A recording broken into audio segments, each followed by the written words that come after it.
할렐루야. 사랑하는 성도님들, 주님의 크신 은혜가 새해를 시작하는 여러분의 심령과 또 가정에 가득 하시기를 소망합니다. 옆에 계신 분들과 인사 한번 나누시죠. 뭐라고 인사할까요? 정해져 있죠? 새해 복 많이 받으십시오. 한번 인사하겠습니다. 새해 복 많이 받으십시오. 건강하십시오. 주님의 은혜가 넘쳐나시기를 바랍니다. 네. 새해를 맞이하는 우리 여러분들의 마음은 어떠십니까? 기대와 설렘으로 또 새해를 맞이하는 분들도 계실 테고, 또 한편으로는 또 과연 새해에는 어떤 일이 나를 기다리고 있을까 하는 그런 막연한 두려움이 있는 것도 우리는 또 사실입니다. 그래서 오늘 저는 이 새해를 맞이하는 여러분들을 마음껏 제가 축복하고 싶어서 이제 오늘 이 본문의 말씀을 골랐습니다.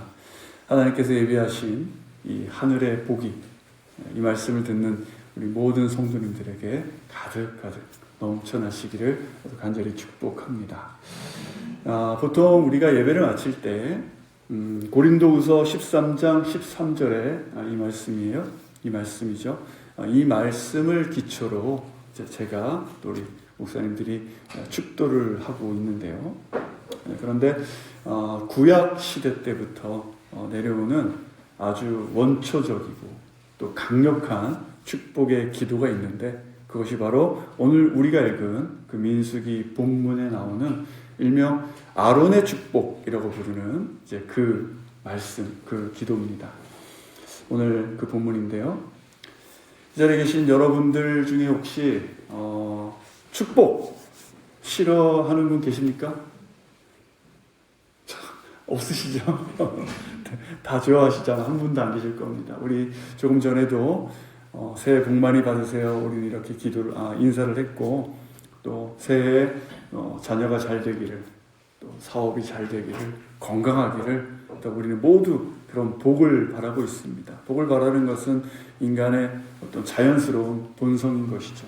자, 그런데 동시에 우리 마음 한구석에는 이 복이라는 단어에 대한 아주 묘한 경계심 또는 거부감이라는 게 있어요. 무엇인가 우리가 기복신앙이라고 부르는 바로 그런 단어가 있죠. 자, 보겠습니다. 축복 그리고 기복 뭡니까 여러분? 빌축 복복, 빌기 복복. 네. 둘 다 복을 빈다라는 점에서는 같은 말이에요. 똑같은 말이에요. 복의 근원이신 우리 하나님께, 또 참된 복을 주실 수 있는 우리 유일한 아버지에게 내 인생의 문제를 맡기고 나의 도우심을 구하는 것, 그것 자체는 지극히 성경적이고 또 아름다운 우리의 믿음일 수가 있습니다. 하지만 우리가 경계해야 될 이 기복이라는 꼭 우리가 부르는 그 기복주의는 다른 것이죠. 기복주의는 뭡니까? 하나님과의 관계를 우리가 흔히 표현하는 인격적인 만남이 아니라 거래로 착각하는 데서 시작되는 것이죠. 내가 무언가 하나님께 정성을 바치거나 내가 어떤 행위를 함으로 인해서 하나님으로부터 내가 복을 얻어내는 것, 또는 얻어낼 수 있다고 생각하는 것, 내가 하나님께 무엇을 드렸으니 하나님은 내가 복을 주셔야 하는 그런 공식이 꼭 있다라고 생각하는 것, 바로 그것이 우리가 기복주의라고 부르는 것인데, 제가 예전에 섬겼던 교회에서 이런 일이 있었습니다. 새로 교회 등록하신 한 분이 계셔가지고 제가 새가족부를 담당하고 있었거든요. 그래서 새가족 부원들과 함께 새로 교회를 등록하신 분과 담소를 나누고 교회 안내를 하고 이런 시간이 있었는데, 그때 이 새가족 부원 중에 어떤 한 분이 새로 등록하신 그분에게 아주 뭔가 은밀한 자신만이 아는 어떤 교회 생활의 팁 같은 것을 알려주는 그런 느낌으로 이런 말씀을 하시는 거예요. 이제 등록하셨으니까 교회 열심히, 신앙생활 열심히 잘 하시고 한 1년쯤 지나면 여기 우리 새가족 담당하시는 김수원 목사님께 말씀 잘 해서 이제 교회에서 헌금위원 이제 봉사 시켜달라고 그렇게 부탁하라는 얘기를 하시는 거예요. 우리 교회는 헌금위원이 따로 없죠. 근데 이제 교회에 보면 성도님들이 헌금하신 그 바구니를 이렇게 강대상까지 쭉 아시죠? 가운 입고 이렇게 옮기는 그 헌금위원을 이제 할 수 있게 해달라고 저한테 부탁하라 라는 그런 말씀을 하시는 겁니다. 그래서 그 말을 들은 새신자분이 그러냐고, 무슨 특별한 이유가 있습니까? 헌금위원을 해야 되는. 그러니까 그분이 이렇게 대답하시는 거예요. 아니, 헌금위원이라는 그 복받는 자리를 모르느냐? 성도들이 낸 그 헌금을, 다른 것도 아닌 그 헌금 돈을 이 거룩한 강대상까지 이렇게 내 손으로 옮기는 그런 귀한 역할을 하는데 하나님이 복을 주시지 않겠느냐? 그래서 본인은 여기저기 이사 갈 때마다 교회를 이렇게 옮기게 되잖아요. 그 교회를 옮길 때마다 자기는 무슨 일이 있어도 꼭 지원해서 그 헌금위원을 본인이 이제 자청해서 했다. 그리고 하나님은 그래서 나에게 복을 많이 부어주셨다. 이렇게 말씀하시는 겁니다. 여러분, 이게 뭡니까? 아주 전형적인 기복신앙이라고 우리가 부르는 거죠. 내가 봉사를 했으니 복을 달라. 내가 정성을 바쳤으니까 그 대가로 내 소원을 들어달라. 이런 것들이죠. 예전에 제가 몇 주 전에, 한 달 전인가요? 화면에 이렇게 자판기 보여드린 적 있죠? 네. 하나님을 그 자판기처럼 여기는 거예요. 동전을 넣고 음료수 뽑아 먹는 것처럼. 내 행위로 인해서 하나님을 조종하고 하나님께 내가 무언가를 받아낼 수 있다라고 생각하는 그런 태도를 말하는 것이죠. 그러니까 이런 말씀을 듣고 이런 상황을 보다 보면 어떤 분들은 아예 반대로 가시는 분들이 있어요. 나는 저런 품격 떨어지는 기복신앙 같은 거, 나는 저런 거 바라지 말아야지. 나는 복 바라지 않고 난 아주 고상하게 얌전히 점잖게 나는 신앙생활을 해야지, 이렇게 생각하시는 분들이 있는데, 하지만 여러분, 우리 힘만으로 이 험악한 세상을 살아갈 수 있습니까? 아니죠. 경제적인 어려움, 뜻하지 않은 질병, 자녀들의 문제, 노후의 불안함, 이런 현실 앞에서 우리가 하나님의 도움 없이 어떻게 살아갈 수가 있겠습니까? 그러면 어떻게 하죠? 이거 무슨 마음껏 축복을 해달라고 하나님께 빌자니 기복신앙이라고 할 것 같고, 또 구하지 않자니, 눈치 보고 구하지 않자니 내 삶이 답답하고, 이렇게 어떻게 해야 될지 모르겠는 여러분, 오늘 우리가 읽은 이 민수기 본문은 이런 딜레마에 대한 놀라운 답을 우리에게 주시고 계세요. 하나님은 우리가 탐욕스러운 기복신앙자가 되기를 원하지 않으십니다. 하지만 동시에 하나님은 자녀된 우리에게 분명히 복 주시기를 간절히 원하시는 분이다라는 것이 오늘 본문에서 소개되고 있는 말씀이에요. 자, 오늘 말씀을 통해서 우리의 그 욕망이 만들어낸 가짜 복이 아니라 하나님께서 예비하신 진짜 축복을 발견하시기를 바랍니다. 자, 오늘 이제 말씀의 배경을 보면요, 이스라엘 백성들이 이집트에서 노예 생활을 청산하고 이제 나왔죠. 출애굽을 했어요. 하고 나왔지만 그들 앞에 펼쳐진 것은 적과 꿀이 흐르는 그런 땅이 아니라 험난하고 거친 광야였습니다. 그리고 하나님께서는 이제 그 광야의 생활을 막 시작하려는 그들에게 진을 편성해라, 성막을 지어라, 정결해라, 서로 화목해라, 이런 어떤 조직을 정비하고 여러 가지 규칙, 질서, 이런 것들을 하나님께서 갖추게 하시는 그런 말씀들이 오늘 말씀 앞부분에 쭉 나옵니다. 물론 이런 것들 광야 생활하는데 중요하죠. 하지만 광야라는 것은 그런 어떤 조직이라든가 인간의 노력, 준비, 이런 것만으로는 살아갈 수 없는 얼마나 험한 곳입니까? 아무리 진을 잘 짜도 하늘에서 비가 내리지 않으면 어떻게 돼요, 여러분? 다 죽는 거죠. 물이 없으니까. 아무리 군대가 강하다 하더라도 전염병이 한번 돌면 다 끝인 겁니다. 광야를 통과하기 위해서 필요한 것이 무엇이냐? 이스라엘 백성들에게 가장 필요했던 그 필수품이라는 것은 길을 찾아가는 지도도 아니고요, 뭐 적과 싸울 수 있는 무기도 아니고 배고플 때 먹을 수 있는 무슨 비상식량 같은 것도 아닙니다. 오늘 말씀은 그들에게 가장 필요한 것은 하나님의 축복이다라고 오늘 말씀해 주고 계신 거예요. 2026년을 시작하는 우리도 마찬가지입니다. 우리는 지난 연말, 그러니까 지난 송구영신 예배 여러분들 기억하시죠? 새해를 대비하면서 많은 계획들 여러분들께서 세우셨을 것입니다. 나름대로 인생의 진을 다 이렇게 편성하셨겠죠. 하지만 올해 어떠셨나요, 여러분? 경제는 어렵다고 그러고 뉴스에서는 온통 불안한 소식들이 넘쳐나고, 그죠? 이 광야 같은 현실 앞에서 나의 노력, 나의 지혜만으로는 안전을 담당할 수 없는 것이, 내일을 모르는 것이 우리의 현실인 것이죠. 그렇기에 오늘 우리에게도 이 하나님의 축복이 절실히 필요한 줄로 믿습니다. 그래서 이제 우리 하나님께서 이스라엘이 행군을 시작하기 직전에 대제사장 아론을 불러서 명령하시는데요. 23절의 말씀 함께 읽겠습니다. 시작. 그 아들들에게 말하여라. 너희는 이렇게 이스라엘 자손을 축복해 말하여라. 자, 이 명령은 백성들이 먼저 하나님에게 하나님, 저희 너무 힘들어요. 저희들 좀 축복해 주세요. 라고 하나님께 조르고 졸라서 하나님께서 억지로 아유 그래 알았다 하시면서 마지못해 주시는 그런 말씀이 아니죠. 광야에서 불평하고 원망했던 그런 자격 없는 백성들에게 하나님께서 먼저 나는 너희에게 복 주기를 원한다 라고 지금 선포하고 계시는 것입니다. 자, 그러면 하나님께서 이 광야를 출발하려는 이스라엘 백성들에게, 그리고 광야 같은 세상을 살아가는 우리에게 주시고자 하시는 그 복의 실체라는 것이 과연 무엇인가?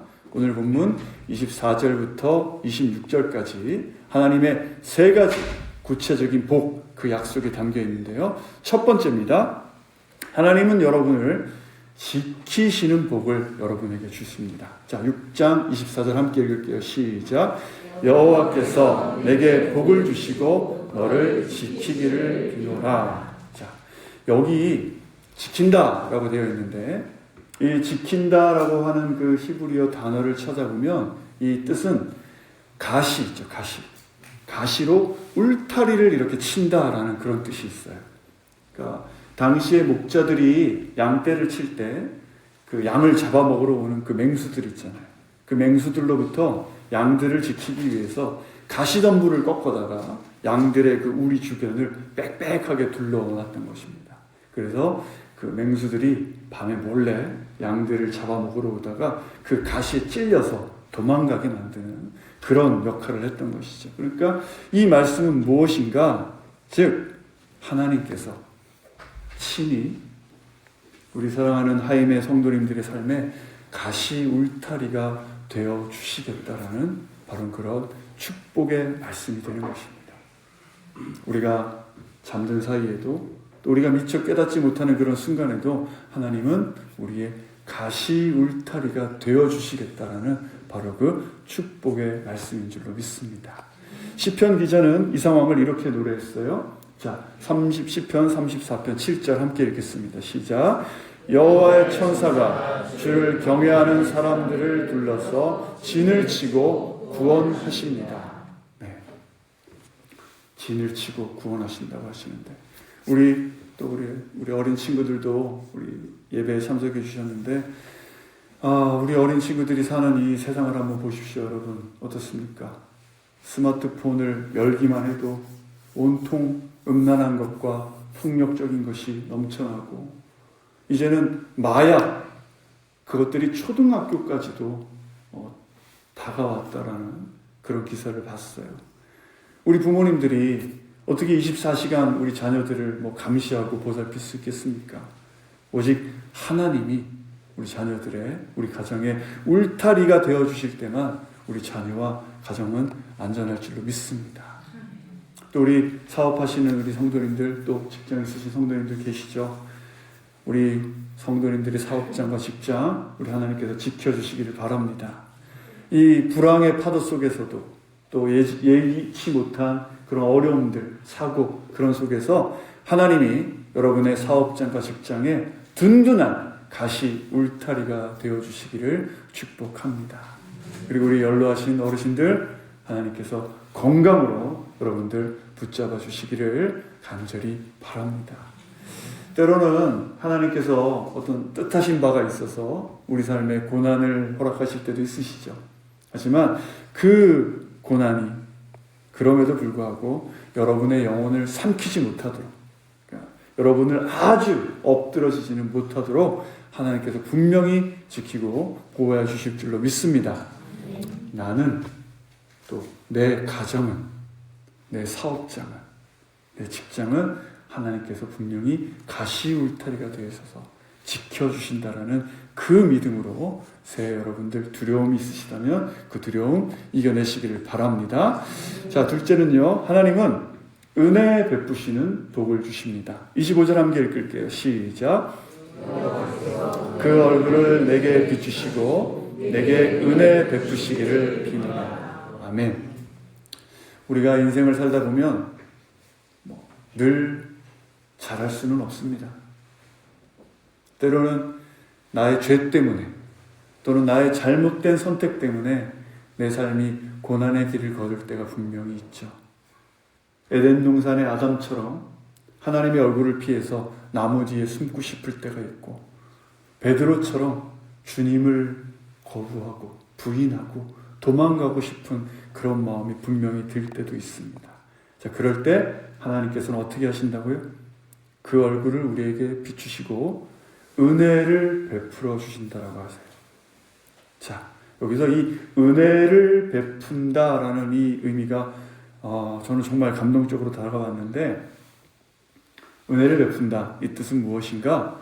윗사람이 아랫사람을 향해서 상체를 이렇게 굽힌다라는 그런 뜻이 있습니다. 다시 한번요. 윗사람이 아랫사람을 향해서 상체를 굽힌다라는 그런 원어의 뜻을 가지고 있어요. 우리 군대 다녀오신 남자 성도님들은 훈련소 조교를 생각하시면 됩니다. 생각나시죠? 빨간 모자 이렇게 눈 안 보이게 가려쓰고 이렇게 서 있는 애들 있잖아요. 그죠?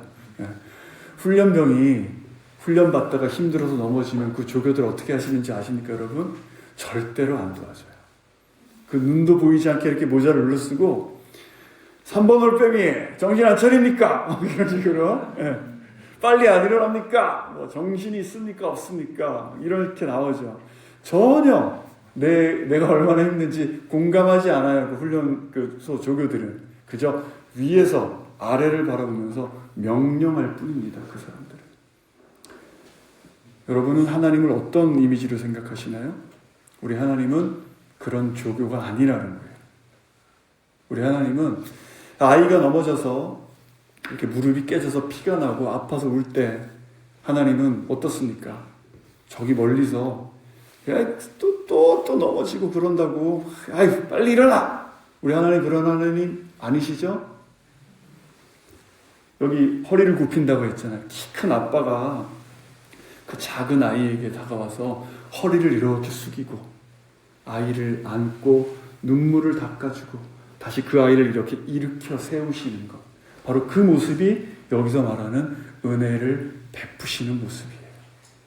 윗사람이 아랫사람을 향해 허리를 숙이는 모습, 바로 그 모습인 것입니다. 내가 너무 힘들어서 혹은 내가 지은 죄가 너무 부끄러워서 내가 주님을 바라볼 면목이 없을 때 하나님은 나를 무슨 훈련소 조교처럼 정죄하시는 것이 아니라 친히 허리를 굽히셔서 내 삶에 나의 가장 그 죄악되고 비참한 자리까지 직접 내려오셔서 내 손을 잡고 나를 일으켜 주시는 분, 바로 그분이 우리 주님이신 줄로 믿습니다. 2026년 새해 여러분의 삶에 이 일으켜 세우시는 은혜가 가득하시기를 축복합니다. 자, 세 번째예요. 세 번째는 하나님은 평강 주시는 복을 주십니다. 평강 주시는 복. 26절 함께 읽죠. 시작. 그 얼굴을 너를 향해 드시고 내게 평강 주시기를 비노라. 아멘. 자, 25절에서는 허리를 굽히신다라고 하셨는데 이번에는 얼굴을 드신다라고 표현하고 있어요. 얼굴을 드신다. 자, 이것은 무슨 말이냐? 눈을 맞추신다라는 뜻이에요. 얼굴을 드신다라는 거, 눈을 맞춘다라는 의미인데, 여러분, 우리가 내 삶이 너무 힘들어서 정말 고개 들 힘조차 없이 이렇게 땅만 바라보고 한숨 쉬고 눈물을 흘리는 그런 삶의 순간들 여러분에게 있지 않으십니까? 그때 하나님께서는 너는 왜 나를 쳐다보지 않고 그렇게 풀 죽어서 고개 숙이고 있냐라고. 우리 하나님 그렇게 하시지 않는다라는 말씀이 바로 이 말씀이에요. 자, 잘 보세요, 여러분. 하나님이 나와 눈을 마주쳐 주신다고 하셨는데 내가 고개를 떨구고 있어요. 내 시선은 지금 뭘 보고 있어요? 땅을 보고 있잖아요. 하나님이 나와 눈을 마주쳐 주시려면 우리 하나님 어디에 계셔야 됩니까? 그렇죠. 내가 떨군 시선 그보다 더 아래로 하나님이 오시는 거예요. 내가 땅을 보고 하늘을 전혀 쳐다보지 못하고 땅만 바라보고 한숨 쉬고 있을 때 하나님께서는 내가 바라보는 그 땅, 그 밑까지 내려오셔서 나를 바라보시면서 내 얼굴을 들어주신다는 바로 그 말씀이 되는 것입니다. 그리고 내 얼굴을 들어주시는 그 주님의 눈빛을 내가 마주칠 때 우리 영혼에 깊게 밀려오는 그것이 뭡니까, 여러분? 평강이 되는 것이죠. 바로 그때 우리에게 평강, 세상이 줄 수 없는 주님만 우리에게 주실 수 있는 그 평강이 우리에게 몰려온다라는 것입니다. 사는 게 참 녹록지 않죠? 우리 성도님들 중에는 그 힘든 문제들 때문에 아마 밤새 또 눈물 짓는 그런 분들도 아마 계실 줄 압니다. 바라기는 올 26년 새해 한 해 여러분이 고개를 떨구는 그 순간마다 찾아오셔서 얼굴을 들어주시는 그 하나님의 평강이 여러분의 삶에 가득하게 임하기를 간절히 축원합니다. 자, 그러면 여러분 이 놀라운 이 축복이 어떻게 가능합니까? 우리가 헌금위원을 하면 가능할까요? 아니면 더 착하게 살면 우리가 이런 축복이 우리에게 가능하겠습니까? 그 해답은 27절에 있습니다. 27절 함께 읽게요. 시작. 백성들을 축복하면 내가 그들에게 복을 내릴 것이다. 자, 여기 축복하면이라는 말이 나오는데 23절에서 너희는 이렇게 이스라엘 자손을 축복하여 말하여라. 그때 쓰인 그 축복하여라는 단어와 지금 27절에서 쓰인 이 축복하면이라는 단어는 조금 달라요.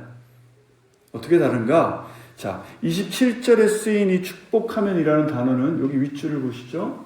뭐라고 되어 있습니까? 놓는다, 놓아둔다, 배치한다 이런 뜻이 있는 거예요. 이 축복하면이라는 단어는. 자, 그러면 이 27절을 이 원뜻으로 해석을 하면 어떻게 되느냐. 27절 한번 변경된 내용 다시 한번 읽겠습니다. 시작. 그렇게 그들이 내 이름을 이스라엘 백성에게 두면이라는 거예요. 그렇게 그들이 내 이름, 하나님의 이름을 이스라엘 백성에게 두면. 자, 여러분 하나님의 이름을 보세요. 제 손에 하나님의 이름을 둔다, 올려놓는다. 잘 이해가 안 되시죠? 좀 더 깊은 뜻은 뭔가 하나님의 이름을 나에게 새겨 넣으신다라는 거예요. 나에게 하나님의 이름을 둔다, 올려놓는다, 새겨 넣으신다. 하나님이 나에게 하나님의 이름을 새겨 넣는다. 무슨 의미입니까? 내 거라는 의미죠. 나에게 하나님의 이름을 새겨 놓으신다는 거예요. 제가 앞에 군대 훈련소 얘기를 잠깐 드렸는데 군대에 입대하면 훈련소에서 가장 먼저 하는 일이 뭡니까? 모르시죠? 알려드릴게요. 훈련소에 입소하면 그 조교가 제일 먼저 시키는 일이 군에서 이렇게 지급받은 군수품 있죠. 헬멧, 이런 거, 군복, 심지어는 그 하얀색 속옷까지도 그곳에 네임펜으로 다 자기 이름을 쓰게 만들어요. 왜 그렇습니까? 다 똑같잖아요. 군복도 똑같고 뭐 다 똑같으니까 이름을 써놓지 않으면 어떤 것이 내 거인지 모른다라는 거예요. 군에 가면 다 그렇게 이름을 쓰게 합니다. 왜요? 이름을 쓰는 순간 그 물건은 내 것이 되는 것이니까. 바로 이 말씀입니다. 하나님께서 이스라엘 자손에게 그리고 2026년을 시작하는 우리에게 말씀하세요. 뭐라고요? 내 이름을 너에게 둔다. 즉 너는 내 소유다. 너는 내 거다라고 지금 말씀하고 계시는 겁니다. 사랑하는 성도님들, 이것이 바로 우리가 하나님으로부터 복을 받는 유일한 이유예요. 우리가 착해서도 아니고 우리가 완전해서도 아니고 헌금위원이어서도 아니에요. 단 하나 우리는 하나님의 이름이 새겨진 하나님의 소유이기 때문에 하나님 우리에게 축복하시기를 원하시는 것입니다. 하나님께서 새해에도 여러분을 지키시고 말씀대로라면 은혜 베푸시고 평강 주시기를 원하시는 이유, 여러분이 하나님 것이기 때문에 하나님의 소유된 바 하나님의 자녀이기 때문인 줄로 믿습니다. 자, 이제 말씀을 맺겠습니다. 사랑하는 성도님들, 제가 말씀드렸죠? 여러분은 하나님의 소유된 백성이라고 하고요. 또 성경은 우리를 일컬어서 뭐라고 표현합니까? 왕같은 제사장이라고도 표현을 하죠. 자, 오늘 본문에서 하나님께서는 이 축복하라는 명령을 누구에게 내리셨습니까? 아론을 비롯한 제사장들에게 내렸잖아요. 그죠? 그러면 왕같은 제사장인 우리에게도 이 말씀은 똑같이 적용되는 거예요. 그럼 뭘 해야 되겠습니까? 우리는 2026년 새해에 여러분의 그 입술을 열어서 사랑하는 가족들을 마음껏 축복하셨으면 좋겠습니다. 남편을 볼 때 축복이 잘 안 나가실 수도 있지만 자녀들을 볼 때 축복보다 손이 먼저 들리기도 하지만 잔소리가 먼저 나오겠지만 그러지 마시고 이 가정의 제사장으로 부른 여러분들은 우리 가족들을 한번 축복해 보시기를 바랍니다. 네, 욱하는 게 올라올 때 그 말 대신 하나님이 당신을 지키기를 원하셔. 하나님이 너에게 은혜 베푸시기를 원하셔. 하나님은 당신에게 평강 주시기를 원해. 여러분이 진심으로 이렇게 우리 가족들을 축복할 때 하나님께서 내가 그들에게 복을 주리라고 분명히 약속하셨습니다. 그리고 또한 나 자신을 향해서도 여러분 그 믿음의 선포를 한번 해보시죠.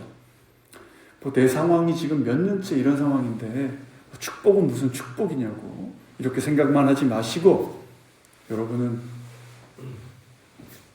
고아가 아닙니다. 여러분은 하나님의 소유된 백성, 하나님의 귀한 자녀인 줄로 믿습니다. 하나님 여러분 절대 포기하지 않으세요. 그 믿음이 있으시길 바랍니다. 자, 이제 2026년이라는 이 광야로 여러분 하나님의 말씀 붙잡고 담대하게 나아가시죠. 가시 울타리로 우리를 지키시는 하나님, 허리를 굽혀서 우리를 일으켜 세워주시는 하나님, 떨군 고개 그 밑에서 나와 눈을 맞추시고 내 얼굴을 들어주시는 평강의 하나님이 우리와 함께 하시는 줄로 믿습니다. 자, 이제 마지막으로 제가 여러분 축복할게요. 축복할 때 여러분 믿음으로 또 크게 여러분 아멘으로 화답해 주시기를 바랍니다. 자, 하나님께서 2026년 여러분에게 복을 주시고 여러분을 지켜주시기를 축복합니다. 아멘. 아멘. 하나님께서 그 얼굴을 여러분에게 비추시고 은혜 베푸시기를 축복합니다. 아멘. 마지막으로 하나님께서 그 얼굴을 여러분을 향하여 두사 평강 주시기를 축복합니다. 아멘. 아멘. 이 거룩한 축복이 2026년 하나님의 소유된 거룩한 백성 우리 하임의 모든 성도들의 삶 위에 가득가득 넘쳐나시기를 주님의 이름으로 축원합니다. 아멘. 기도하겠습니다.